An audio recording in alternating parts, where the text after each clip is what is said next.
Hello guys, my name is Ajibola, but you can call me Jeeps. 6th August 2025 made it 80 years since an atomic bomb was dropped on the city of Hiroshima in Japan.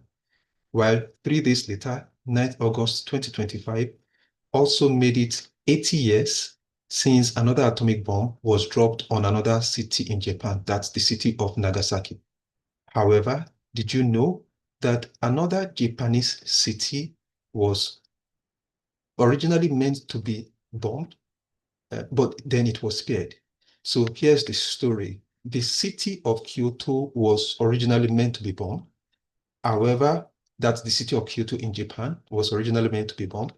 However, a certain Henry Stimson, who was the Secretary of War under the administration of the 33rd, that's number 33, 33rd President of the United States of America, Harry S.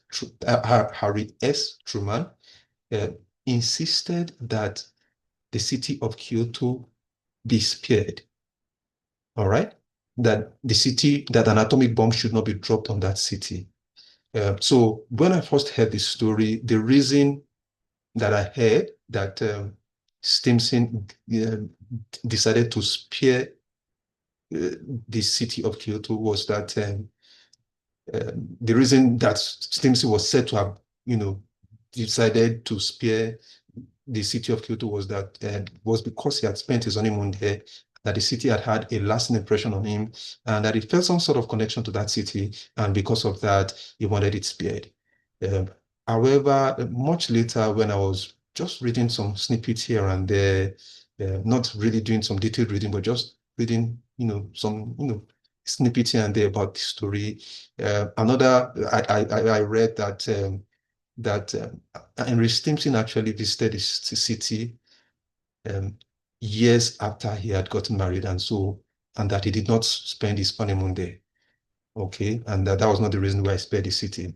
Now, while also going through some snippets, I got to understand that the reason that Stimson gave for sparing the city was because of the cultural and historical significance that Kyoto had in Japan, that it was a culturally and historically significant Japanese city, and that because of that, he wanted it spared.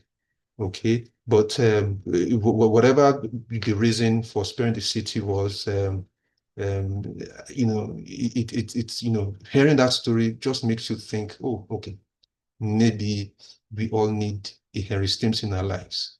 And then at some point, I said to myself, I said a prayer. Well, it wasn't like a formal prayer per se, but I just said to myself, okay, may we always have a Henry Stimson in the room speaking for us while we are not there. But then when I remember that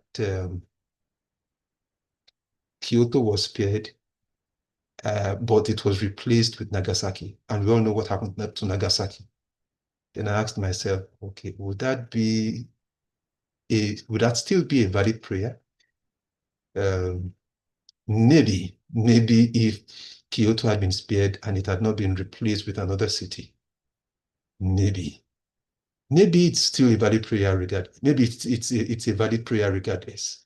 What do you guys think? Please drop your opinions in the comment section. I'd love to read from you. Thank you.